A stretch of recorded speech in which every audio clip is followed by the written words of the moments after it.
तरीके की खौफनाक वारदात को जो दो मुस्लिम आरोपियों ने अंजाम दिया है, इसमें कई सारे सवाल है। क्योंकि साजिद का तो पहले इनकाउंटर हो चुका था और जावेद के मन में भी कहीं ना कहीं डर था कि उसका इनकाउंटर हो जाएगा, तो वो मतलब गुहार लगा रहा था लोगों से। एक उनका बयान जो है, उसका बयान लगातार वायरल हो रहा है कि जावेद अब कह रहा है कि उसने कुछ किया ही नहीं। राजस्थान में 2022 में जो हुआ था, कन्हैया टेलर जो था, उस कट्टर इस्लामिक जो मानसिकता होती है, उसके वजह से तो कहीं इन दो मासूम बच्चों की हत्या नहीं हुई जैसे कन्हैया की हुई थी। पहले ये प्रयागराज से अभी हाल ही में केस आया था जिसमें बस कंडक्टर की गर्दन काटने का वो वीडियो वायरल हुआ था, सर तन से जुदा का। अब ये सरेआम होगा कुछ, अगर इन्हें अभी इस वक्त नहीं रोका गया ना, तो अभी ऐसे और जिहादी जो है वो पैदा होंगे। ये आप लिख करके रख लीजिए। नमस्कार, आप देख रहे हैं लीडिंग भारत और मैं हूं आपके साथ आस्था तिवारी। बदायूं की घटना जिस तरीके से अगर बात की जाए तो लगातार ये सच जो है इसके पीछे का वो कहीं ना कहीं छुपते हुए नजर आ रहा है और यकीनन ये सवाल खड़े कर रहा है कि आखिर इस पूरी मर्डर मिस्ट्री के पीछे क्या राज है। क्योंकि अगर बात की जाए तो ये केवल बाहरी लोगों को नहीं बल्कि घर के भीतर के लोगों को भी नहीं पता कि आखिर इस मर्डर मिस्ट्री का क्या राज है, क्यों उन दो मासूमों की हत्या की गई। जिस तरीके से अगर बात की जाए तो साजिद लगातार उनके घर पर जाता है और घर जाकर के छत पर दो मासूमों की हत्या कर देता है। हालांकि जो जावेद है उसकी भी गिरफ्तारी हो गई है। अब ऐसे में हम आज लोगों से बात करेंगे, लोगों से क्या बल्कि हमारे साथ में जो हमारे पत्रकार महोदय उनसे बात करेंगे और उनसे जानेंगे कि वो ये सारी घटना को किस तरीके से देख रहे हैं, उसका क्या कुछ नज़रिया होने वाला है, किन तथ्यों को लेकर के अगर बात की जाए तो कौन सा पहलू निकल करके सामने आ रहा है, क्योंकि लगातार इस मामले पर अपडेट आता जा रहा है। तो तन्मय, सबसे पहले हम आपसे जानना चाहेंगे कि इस पूरी घटना को कैसे देख रहे हो। देखिए आस्था, ये बहुत ही घिनौनी हरकत थी जो इन दोनों आरोपियों ने की थी और इसका कहीं ना कहीं उन्हें अंजाम भी मिला। जैसे योगी सरकार की जीरो टॉलरेंस की नीति थी, उसके हिसाब से उसका साजिद का तो पहले इनकाउंटर हो चुका था और जावेद के मन में भी कहीं ना कहीं डर था कि उसका इनकाउंटर हो जाएगा, तो वो मतलब गुहार लगा रहा था लोगों से कि मुझे सरेंडर करना है, मुझे पुलिस के हवाले कर दीजिए। तो उसमें कहीं ना कहीं डर दिखा था उसके मन में कि योगी सरकार का, कि उसका कहीं ना कहीं एनकाउंटर ना हो जाए। ठीक है, एक्शन की बात की जाए तो एक्शन को कैसे देख रहे हैं, जो लगातार इस पर एक्शन हो रहा है, पुलिस कार्रवाई कर रही है। ये बहुत योगी सरकार का मतलब बहुत बड़ी कामयाबी है ये, जो उनका मतलब जीरो टॉलरेंस नीति की तरफ तुरंत एक्शन लेती है, वो बहुत ही अच्छा है। उससे लोग मतलब यूपी एक बहुत ही विकास के उस पर है, पथ पर है। ठीक है, अखंड, मैं आपसे भी जानना चाहूँगी किस तरीके से सारी चीज़ों को देख रहे हैं। लगातार अगर बात की जाए तो ये सारी चीज़ें जो हैं क्या रूप लेती हुई नज़र आ रही हैं। देखिए, सबसे पहले तो ऐसा है कि जो भी घटना है उसकी हर कोई निंदा तो कर ही रहा है, पर सबसे इसमें ध्यान देने वाली बात ये भी है कि न केवल ऐसी घटनाएं खबर बनाती हैं, पर इनसे कहीं ना कहीं हमको व्यक्तिगत भी एक सीख लेनी चाहिए। आप कैसे लोगों को अपने घर में बना देते हैं, कैसे लोग अपने घर में एंट्री देते हैं, इस पर भी कहीं ना कहीं हमको गौर विचार करना चाहिए। कानून अपना काम करेगा, मतलब सरकार और वो भरोसे की बात कर रहे हैं कि हम आज के समय जिस तरीके से लोगों पर भरोसा कर लेते हैं और वही हमारे पीठ पीछे चूड़ा भोगते हैं। बिल्कुल, इस चीज़ पे बहुत ध्यान देने की जरूरत है, ना केवल खबरों के माध्यम से, क्योंकि चूंकि हम मीडिया में काम करें तो केवल खबरों पर ध्यान जाता है। खबरों से इतर भी हमको इसको सोचना चाहिए कि हम व्यक्तिगत जीवन में क्या कर रहे हैं, कैसे लोगों के साथ रह रहे हैं, कैसे लोगों के साथ उठना बैठना है हमारा। इससे कहीं ना कहीं हमको व्यक्तिगत सीख भी बहुत जरूरी और बहुत महत्वपूर्ण तरीके से लेनी चाहिए। ठीक है, कामनी जी, लगातार आप पूरी खबरों पर अपडेटेड हैं और सारी चीज़ों को देख रही हैं। अभी तक का क्या कुछ अपडेट आया है और क्या कुछ उससे लग रहा है। देखिए, सबसे बड़ा अपडेट तो जैसे सभी को पता है कि जावेद को अब पकड़ लिया गया है और जावेद ने जिस तरीके से एक उनका बयान जो है, उसका बयान लगातार वायरल हो रहा है कि जावेद अब कह रहा है कि उसने कुछ किया ही नहीं है। किया था साजिद ने, साजिद जो कि अब दफन हो चुका है, जिसका एनकाउंटर हो गया है। और सबसे बड़ा सवाल इस वक्त ये भी है कि इस वक्त रमज़ान का समय चल रहा है और ऐसे में इस तरीके की खौफनाक वारदात को जो दो मुस्लिम आरोपियों ने अंजाम दिया है, इसमें कई सारे सवाल है। क्योंकि ये जो गुत्थी है ये मामूली नहीं है, ये हत्या जो है ये मामूली मुझे कहीं से नहीं लग रही, क्योंकि हर व्यक्ति के अलग अलग बयान हैं। किसी के बयान मतलब कहीं ना कहीं कोई तार जुड़ते ही नहीं है, हर एक कहते हैं ना अलग अलग एंगल जाते हुए दिखाई दे रहा है। क्योंकि जो बच्ची की माँ है, जो पीड़ित लोग हैं, उनके परिवार में भी हर व्यक्ति के अलग बयान है। क्योंकि जो पिता हैं वो कहते हैं मैं इन दोनों को जानता ही नहीं था। फिर सवाल माँ पर है कि जब जानते नहीं थे तो 5,000 रुपये आपने क्यों दिए। फिर दादी कहती है कि मैं चाय बना रही थी। तो देखिए, कोई भी आके ऐसे ही आपके घर में नहीं बैठ जाता है, आप जानते होंगे और फिर जानते हैं तो पिता क्यों नहीं जानते। वहीं दूसरी तरफ जो साजिद की पत्नी है वो कह रही है कि मैं बीमार ही नहीं हूँ और अब जावेद कह रहा है कि साजिद ने हत्या की थी। और उसमें उसका कोई भी मतलब हाथ नहीं था, वो बस उसके साथ गया था। तो इन सब के बीच योगी सरकार की प्रशंसा भी होनी चाहिए कि जिस तरीके से ये कार्रवाई की गई है, लेकिन इसके बीच ये भी सवाल सबसे महत्वपूर्ण है कि आज के समय में किस पर विश्वास किया जाए और किस पर ना किया जाए, क्योंकि ये बहुत गंभीर मुद्दा है कि आपके घर के सामने एक सैलून चलाने वाले 2 युवक आते हैं और 2 मासूम बच्चों की निर्मम हत्या कर देते हैं।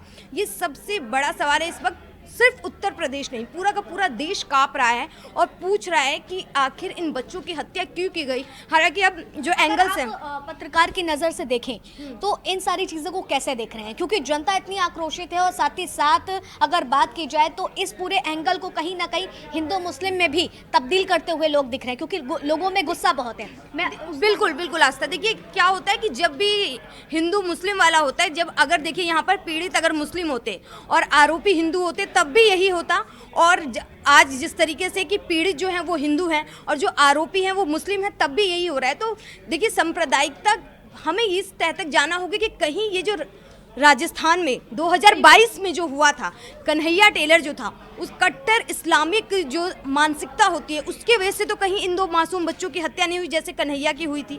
क्योंकि ये बहुत महत्वपूर्ण है, क्योंकि जिस तरीके से देश में विकास की बात करते हैं हम, सबके साथ के विकास की, सबके साथ की बात करते हैं, उस बीच जिस तरीके से हिंदू मुस्लिम का ये एंगल है, क्योंकि देखिए होगा ही होगा। अगर आरोपी, उन लोगों से भी सवाल हैं जो अगर आरोपी यहाँ पर हिंदू होते तो वो बहुत सारे सवाल करते जो इस वक्त चुप्पी साधे हुए हैं। तो सवाल उन लोगों से भी हैं, क्योंकि देखिए जब हत्या हुई है तो वो मासूम बच्चे हैं। वो हिंदू मुस्लिम से पहले हमें, आपको और हमें इंसानियत की नज़र से देखना चाहिए कि वो 2 मासूम बच्चे हैं जिन्होंने किसी का कुछ भी नहीं बिगाड़ा था, और उनकी जिस तरीके से हत्या कर दी गई है बेहद गंभीर और चिंता का विषय है। क्योंकि लगातार जो सीएम योगी हैं वो कहते रहते हैं कि उनके जो राज्य है उसमें से बदमाश और गुंडे जो हैं वो भाग गए हैं, बुलडोजर लगातार एक मतलब कहते हैं ना कि योगी आदित्यनाथ का सिंबल हो गया। वो लगातार ये भी बात कहते हुए नजर आते हैं कि अगर कोई अपराधी अपराध करता है तो यमराज उनके लिए चौराहे पर खड़ा हो, ये भी वो बात वो लगातार लेकिन कहते हुए उसके बाद भी जिस तरीके से इस तरीके के अपराध जो हो रहे हैं, ऐसे में सवाल ये भी है कि क्या राज्य सरकार को और भी सख्त कानून बनाने की जरूरत है। ठीक है, मतलब आप कानून की एक तरह से मांग यहाँ पर करते हुए निश्चित रूप से, क्योंकि जिस तरीके से 2 मासूम बच्चों की निर्मम हत्या की, मुझे नहीं लगता है कि इस न्यूज रूम का कोई भी व्यक्ति कल की रात सो पाया होगा, क्योंकि जिस तरीके से विजुअल्स आपने और हमने देखे जो हमारे सामने आए वो बेहद भयावह थे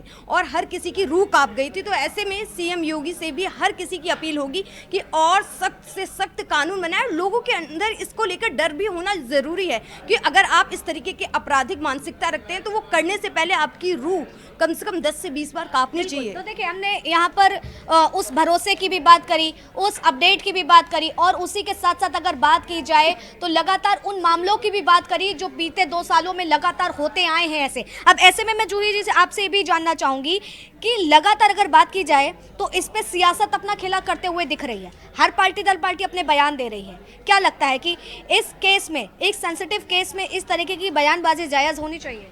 देखिए, बयानबाजी जो है लगातार इस पूरे मामले को लेकर के हो रही है, लेकिन बयानबाजी अपनी तरफ है। पहली बात तो किसी माँ के 2 बेटे चले गए और किसी घर का चिराग बुझ गया, ये बहुत बड़ी बात है। और दूसरी बात, पुलिस और मतलब जिस तरह से सियासत देखे जाए गरमाई जा रही है, कोई पुलिस प्रशासन पर सवाल उठा रहा है, कोई पुलिस की कार्रवाई पर सवाल उठा रहा है कि आखिर एनकाउंटर क्यों किया गया। ठीक है, अगर एनकाउंटर नहीं होता तो ये उस वक्त भी ये कहते कि एनकाउंटर क्यों नहीं किया गया। ठीक है, दोनों तरफ से देखा जाए तो बातें होती हैं और अभी इस वक्त इस पर कोई फोकस नहीं कर रहा है कि आखिर ये पूरी वारदात हुई कैसे, क्या हुआ, पूरा मामला क्या था। इस पर कोई सवाल नहीं उठा रहा। सवाल इस पर लोग उठा रहे हैं कि पुलिस की कार्रवाई गलत तरीके से थी, पुलिस ने एनकाउंटर क्यों किया, जावेद का एनकाउंटर करना क्यों ज़रूरी था, कि क्या आप सच छुपाना चाहते थे। इस पर लोग अभी ध्यान दे रहे हैं। बिल्कुल जूही जी, मैं आपसे भी जानना चाहूँगी, जिस तरीके से भी मैं कामनी जी से बात करी थी, उन्होंने कानून की बात करी कि इस पर सख्त कानून और बनने चाहिए, लेकिन इसी के साथ ही साथ अगर बात करी जाए तो उन्होंने बीते 2 वर्ष राजस्थान में जो हुआ था और उसके बाद सर तन से जुदा होने के नारे भी लगे थे। ऐसी ही घटना यूपी से एक बार और आई थी प्रयागराज की, उसके बाद ये तीसरी ऐसी घटना है। तो क्या लगता है कि लगातार इस तरीके की चीज़ें जो क्या एक धर्म विशेष प्रवृत्ति को भी कहीं ना कहीं बढ़ावा देने का प्रयास है? देखिए, धर्म विशेष प्रवृत्ति की बात तो देखिए बाद में अभी हम करेंगे ही, लेकिन सबसे पहली बात ये करते हैं कि पहले ये प्रयागराज से अभी हाल ही में केस आया था जिसमें बस कंडक्टर की गर्दन काटने का वो वीडियो वायरल हुआ था। सर तन से जुदा का खुलेआम नारे लगा रहे हैं, खुलेआम सोशल मीडिया में वायरल कर रहे हैं, ठीक है। फिर इसके बाद अभी पश्चिम बंगाल की भी बात करें, ऐसे कई तमाम केसेस और कई तमाम वीडियोस जो हैं वो लगातार सामने आ रहे हैं। लेकिन सबसे बड़ी बात ये कि इसको लेकर सही में, जैसे कि हमारी सहयोगी कामनी ने भी कहा कि सख्त कानून बनना बहुत ही ज़रूरी है, वरना वो दिन भी आस्था दूर नहीं रहेगा कि अभी तो ये घर में घुस करके इतना कर रहे हैं। अब ये सरेआम कि घर में घुस करके छत पर जा करके 2 मासूमों का गला रेत दिया जाता है। अब ये सरेआम होगा। कुछ अगर इन्हें अभी इस वक्त नहीं रोका गया ना, तो अभी ऐसे और जिहादी जो है वो पैदा होंगे, ये आप लिख करके रख लीजिए। और फिर तब कानून भी कुछ नहीं कर पाएगा, क्योंकि अगर एक बार किसी को आपने बढ़ावा दे दिया तो वो आपके हाथ से निकल गया। वो कहते हैं ना कि बच्चा अगर हाथ से निकल गया तो निकल ही गया, तो ये वाली वो वाली बात साबित हो जाएगी। बिल्कुल, देखिए तो साफ तौर पर यहाँ पर देखने को मिल रहा है रमज़ान के पाक महीने चल रहे हैं, इसको लेकर के चर्चा भी तेज़ है कि रमज़ान के पाक महीने हैं और इसमें इस तरीके की घटना घटित होना, तो इस सारी चीज़ों को लेकर के, क्योंकि लगातार इन हर पहलू पर हम पड़ताल कर रहे हैं, हर पहलू पर हम पत्रकारों से राय ले रहे हैं, क्या लगता है कि लगातार जिस तरीके से रमज़ान का भी एक एंगल इसमें देखा जा रहा है? देखिए, सबसे बड़ी बात यह है जो घटना हुई है वो बहुत ही बेहद मतलब इस तरीके की घटना है कि आप उसको कहने में भी आपके जो रूह हैं वो कांप जाएंगे कि आप एक 13 साल का बच्चा है, एक 6 साल का बच्चा है कि जिसको हम खेलते हुए देख सकते हैं, और उसको एक मैं इस घटने को लेकर के एक चीज़ कहूँगा कि एक भरोसे की हत्या की गई है। भरोसे की हत्या? हाँ, ये भरोसा है एक माँ का, एक भरोसा है एक पड़ोस के अंकल का, एक भरोसा है एक 2 बच्चों का। जो सोशल मीडिया पे खबरें वायरल हैं, जो फ़ोटोज़ हैं, उसमें ऐसा देखा जाता है कि वही बच्चा कुछ दिन पहले उस जावेद के साथ, उस साजिद के साथ घूमता रहा, खेल रहा था, टॉफ़ियाँ खा रहा था, बिस्किट खा रहा था, और वही बच्चा आज मरने से पहले भी जो खबरें आई है वो बंदा उसको पानी पिलाने के लिए बच्चा जा रहा था और उसको पानी पिलाने के एवज के पीछे में मार दिया गया। जो भरोसा है वो खुद अपने पति से पूछ रही है उसकी मम्मी कि क्या मैं इसकी जो पत्नी बीमार है उसके लिए मैं इसको 5,000 रुपये दूँ या ना दूँ। तो इस तरीके की जो चीज़ें हैं, हम जो कहते हैं सामाजिक सद्भावना, हम जो कहते हैं कि समाज में एकता होनी चाहिए, अगर इस तरीके की चीज़ें हैं तो फिर ये एकता की बातें सिर्फ किताबी किस्से रह जाएंगे और हर कोई फिर अपने मनमर्जी की करेगा। कानून अपना काम कर रहा है और कानून को और सख्त होना पड़ेगा, नहीं तो आज एक जावेद हैं, वैसे भी अगर हम पिछले दिनों देखें तो ऐसे कई जावेद हैं जो कुछ खबरों में आते हैं, कुछ नहीं खबरों में आ पाते हैं। तो ऐसे हर एक जावेद और साजिद को खबरों में पहले लाना पड़ेगा और उसके बाद चीज़ें इस तरीके से हैं कि गवर्नमेंट, प्रशासन, कानून इस तरीके से काम करे कि जैसे कि हर कोई सवाल उठाया जा रहा है कि कैसे 3 घंटे में उसका एनकाउंटर कर दिया गया। मैं खुश हूँ कि उसका एनकाउंटर कर दिया गया, ऐसे पापियों को मार दिया गया। अच्छी बात है कि अगर कहते हैं कि बच्चों में भगवान का रूप होता है, और अगर वो उस बच्चे को अगर भगवान नहीं देख सकते हैं तो आपको फिर रहने का अधिकार नहीं है। अगर आपने इस तरीके की चीज़ें की है तो फिर आपको भुगतना तो पड़ेगा। कहीं ना कहीं जो एक्शन लिया गया है उससे आप संतुष्टि जता रहे हैं, इस तरीके की और कह रहे हैं कि ये एक्शन इस तरीके के होने चाहिए। हाँ, होने चाहिए इस तरह के। और मैं तो मुझे ऐसा लगता है कि अगर 3 घंटे लेट हुई तो कहीं ना कहीं प्रशासन इसमें कुछ कर रही होगी। जैसे कि अभी जावेद को लेकर के कहा जा रहा है कि बरेली में रात में गिरफ्तार किया गया था, खबर सुबह में आई है, तो इतने देर क्या हो रहा था? प्रशासन ऐसा तो नहीं था कि अगर बरेली पुलिस ने उसको रात में गिरफ्तार किया है तो सुबह में उसके पास कोई खबर नहीं थी। तो इस तरीके की चीज़ें जो है कहीं ना कहीं मिली भगत के कारण भी होती है। और अगर ऐसा है कि बिना कारण के अगर उसे मार दिया गया है तो कुछ तो कारण रहा होगा, चाहे वो मतलब कहने का मतलब यह है कि नतीजे पे आनी चाहिए चीज़ें, और इस तरीके की चीज़ों पे पुलिस को, सरकार को सख्त कार्रवाई करनी चाहिए। ऐसे कानून होने चाहिए कि जिससे आरोपी को, अपराधी के रूह कांपे कि आगे से वो इस तरीके की चीजें ना करें। बिल्कुल, तो देखिए साफ तौर पर इन सारी बातों को देख करके कहीं ना कहीं ऐसा लग रहा है, जैसे इन्होंने भी बताया कि कहीं ना कहीं यहाँ पर भरोसे की हत्या होते हुए दिख रही है। और यकीनन 2 मासूमों के पहले कहीं ये भरोसे की ही हत्या है, क्यों? जो लगातार हर किसी ने, हर एक पड़ाव पर, हर एक रिश्ते ने एक भरोसा किया। और अगर बात की जाए तो लगातार ये सवाल भी है कि आज उस माँ से उसकी औलाद चली गई, उस घर का चिराग बुझ गया, त्योहार से से पहले घर में अगर देखा जाए तो मैयत फैली हुई है, दुख का माहौल हो रखा है और कहीं ना कहीं देश भी इन सारी चीज़ों से दहला हुआ है। एक पिता वो न्याय की गुहार लगा रहा है और सवाल खड़े कर रहा है कि आखिर मेरे मासूम बच्चों का दोष क्या था, उनसे उसकी क्या दुश्मनी थी। जो अगर बात की जाए तो 4 दिन पहले जो साजिद वो नाई उनके बाल काट रहा था, आज उन्हीं के बच्चों का गला काटा है और कसाई बन गया है। ये तमाम सवाल हैं जो लगातार हर एक पहलू से जोड़ते हुए देखने को मिल रहे हैं और यकीनन ये आक्रोश का माहौल भी इसी वजह से है। लेकिन अगर कार्रवाई की बात की जाए तो कार्रवाई तो एक तरह से अलग अपनी हो रही है, लेकिन उस बीच ये भी सवाल है कि आखिर कब तक ऐसी घटनाएं अपनी चरम सीमा पर पहुंचती रहेंगी, आखिर कब ऐसे अपराधियों पर लगाम लगेगी, आखिर और कितने साजिद जावेद जैसे हत्यारे, वो दरिंदे, वो शैतान पैदा होते रहेंगे। क्या कभी इन पर रोक लग भी पाएगी या नहीं, ये सवाल बरकरार रहेगा। और आपकी क्या कुछ राय है कमेंट सेक्शन में जरूर बताइएगा। फिलहाल तब तक के लिए आप बने रहे लीडिंग भारत पर। कैमरा पर्सन विनीत के साथ आस्था तिवारी।